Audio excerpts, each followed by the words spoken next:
지금부터 정치 이야기하는 신영 선배가 설명해 줄게. 잘 들어.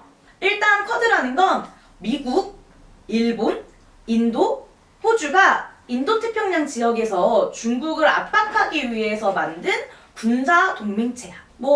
우리나라 일만으로도 머리 아픈데 이런 국제관계를 왜 이야기하냐면 바로 미국과 중국과의 관계가 우리나라에 큰 영향을 미치기 때문이지. 미국은 이 쿼드라는 반중 연대체에 몇 개 나라를 더 넣고 싶어 하는데 그 중에 대표적인 것이 우리 대한민국이야. 물론 대한민국은 아주 오랫동안 한미동맹을 강조해 왔으니까 그냥 들어갈까 싶지만 경제라는 건 중국의 의존 비율이 또 엄청 높단 말이지, 우리나라가. 그래서 쉽게 선택할 수 없기도 하고, 아니 지금 21세기인데 21세기 어떻게 대놓고 한 나라를 왕따시키는 국가 기구에 들어갈 수가 있겠어. 그건 너무 어렵잖아. 이 기사 댓글에 보면 딜레마? 이런 상황 올 줄 몰랐단 말인가 라는 댓글 있잖아. 여기서 알 수 있듯이 사실 미국과 중국과의 관계가 하루아침에 나빠진 건 아니란 말이지. 되게 오래됐어. 미국의 폼페이오 국무부 장관이 올해 7월 닉슨 도서관이라는 곳 앞에서 연설을 했어. 근데 이 연설 내용이 뭐냐면 시진핑은 실패한 전체주의자. 그러니까 이게 무슨 말이냐면 독재자라는 거야. 독재자이고 미국과 동맹 국가들이 힘을 합쳐서 중국의 변화를 꾀해야 된다라는 이야기를 했거든. 근데 이게 말이 좋아 이렇게 말을 연설이라고 했지. 이게 무슨 말이냐면 중국은 독재자니까 우리 자유진영 국가들이 힘을 합쳐가지고 중국을 바꿔내자, 공산주의 몰아내자 이런 거야. 아예 정권 비판이 아니라 체제 변혁을 원하는 거지. 그리고 심지어 이 닉슨 도서관이라는 곳은 어떤 곳이냐면 원래 미국이랑 중국은 서로 수교를 하는 나라가 아니었어.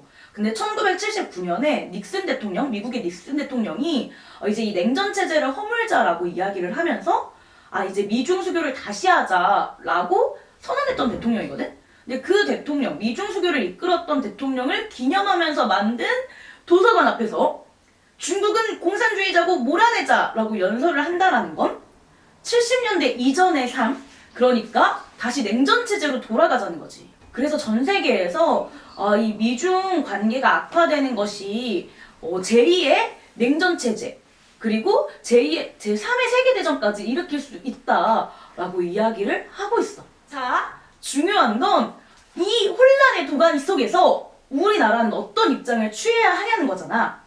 정신 똑바로 차리고 지금부터 중요한 얘기 들어간다. 정신 집중!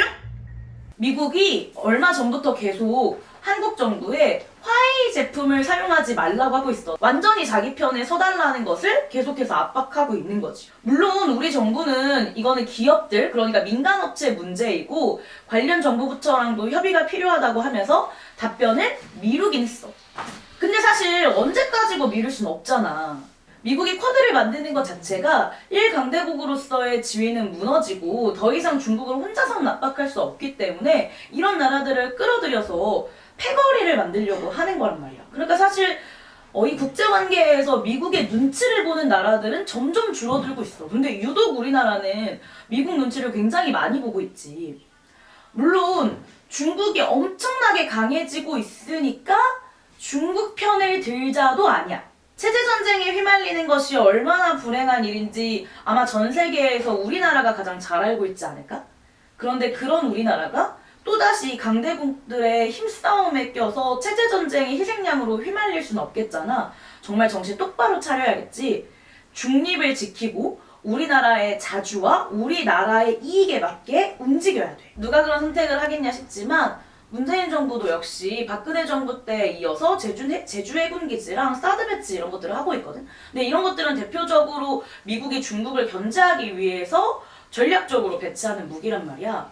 그리고 미국은 국제연합훈련, 호주나 일본, 아까 그 쿼드에 들어간 나라들과의 훈련도 늘리고 있고 국내에서 코로나19나 이런 것들 때문에 자제하자고 하는데도 한미연합훈련을 강행하고 있단 말이지. 그리고 우리나라에서는 크게 안보에 큰 위력을 가하지는 않는 미국의 요구가 아니면 할 게 없는 원거리 미사일이라거나 핵항공모함, 그리고 사정거리 1000km 이상의 그런 미사일들을 계속해서 배치하려고 논의하고 있는 중이야. 그러니까 이것만으로도 이미 중국은 군사적 압박과 위협을 가지고 있는 거지. 사실 한미동맹이라고 하는 것이 한반도의 평화를 가져오기보다는 계속해서 국제관계 속에서 분란을 만들고 위협을 만들고 있는 중인 거지. 지금 우리에게 필요한 건 한쪽의 일방적인 군사동맹과 군사적 요구를 받아주는 것이 아니라 이 한반도 내에 평화를 정착하게 하는 거야.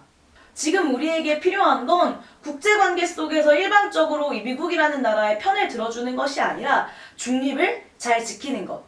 우리나라의 이익과 민족의 이익을 위해서 줏대와 배짱 있게 행동하는 것. 지금은 그게 필요한 거 아닐까? 오늘은 여기까지. 너희도 어떤 게 중립을 잘 지킬 수 있는 건지 더 고민해 봤으면 좋겠어.